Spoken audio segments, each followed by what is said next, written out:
Nico, you lost money. I did lose money.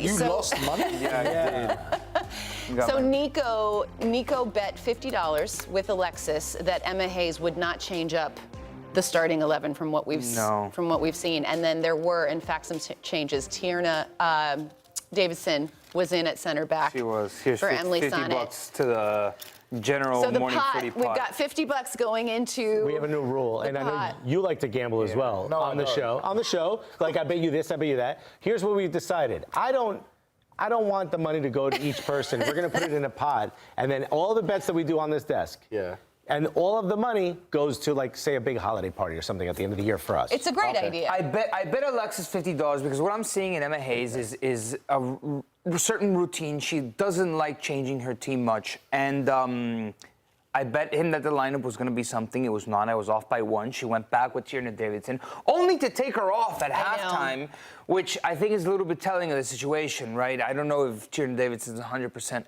fit, but Emma Hayes has her team. She has her identity, she has her idea, and at this point, I think she had said something either in the post-game that is almost an overall mentality of what this tournament is going to be like. It's like a marathon. It's grueling almost, these 6 weeks. What are you laughing about? Because I know Susanna has a better statement from the post-game comments that actually, I think it's a great example of what Emma Hayes is about. I love Emma Hayes. Like did you hear what she said? Yeah, it was fantastic. So she was basically asked in the press conference, would you rather have Brazil or Spain? And this was before the second semifinal. And she says, I don't care.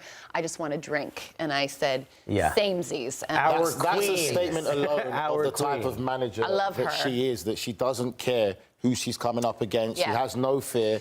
She's very forward-thinking, and I think it's credit to her. You know, for me, she's got this team playing. She's got getting the identity in there. And what I like about her is she's not letting players get comfortable. There's no one that can get comfortable in there because they know that if you're not performing, Emma Hayes is not scared to pull you out and change things and make things work for the benefit of the team. And it's not about the individual. Almost, I'd like to see it be a little bit more sharp, and I think that's more on the players than Emma Hayes. She had, what, 4 matches with this team so far? No, I'm talking about the players. Oh, okay. Other than Emma Hayes. Like, Emma Hayes can't make Mallory Swanson hit a perfect pass to Sophia Smith, right? She's in the position to hit a good pass to Trinity Rodman. The U.S. is in the final, and I don't want to take anything away. They are in a final. They're playing for gold. Yes. It feels like it can be even so much better. What percentage of the height of Emma Hayes ball do you think we've seen so far from this team? No, not even close. A lot. I think we're at 60% of what this team can achieve. Can maybe. I would say so. too, I truly believe that fatigue was a massive factor in course. this game for both sides. Yeah. The German players were cramping up like crazy all over the pitch. They looked gassed. You could tell that there were tired legs out there for the U.S. Sophia Smith, until she scored that winner, she didn't play very well. She said that after like the 110th minute, she like don't even ask me. Like I can't even remember anything that happened after the 110th minute. But still, fatigue is a real thing for everybody. It's not like one team is more fatigued than the other. These two went to extra time in the game before. Yeah, Spain looked tired yesterday. Everyone is tired. It's a very grueling tournament. And I think that's where the quality and those moments of brilliance, and it just feels like the United States is like a sliver away in the final third in those connections to have much more incisive moments of brilliance. I would say that will come with time. To Alexis's point, like, she hasn't really been there long enough. And what Emma Hayes has said from the start is she wants the players to take more responsibility. In order for that to happen, it does take time as a manager to get them to understand. There's a lot of reviewing with watching videos and giving them ideas to understand that what I do say is just a basic foundation of what I want you to do. But you as players have to take responsibility to work within that foundation, but you've got the freedom to express yourselves. That takes time as a manager to get that messaging across to the players. But you can see slowly development. Let's be real. Did anyone really see or say USA would definitely get to the final? I knew they had the talent too, but I don't think anyone expected they would be able to put it together this quickly. In particular, what I love about what Emma Hayes is doing, because I've also been critical of it, I'm like, yo, give some of these players a rest, you know? If you look at the teams that are rotating, of the 2 teams in the final, Brazil have rotated almost every match. Their players are super fresh, and they have marked up basically on 2 matches rest, versus the U.S. that have just been, you know, emptying the tank every match. But I also like the fact that Emma Hayes is saying, No. You know you have more in you. Raise that bar. Expect more of yourself. Go out there and show the world you can do that.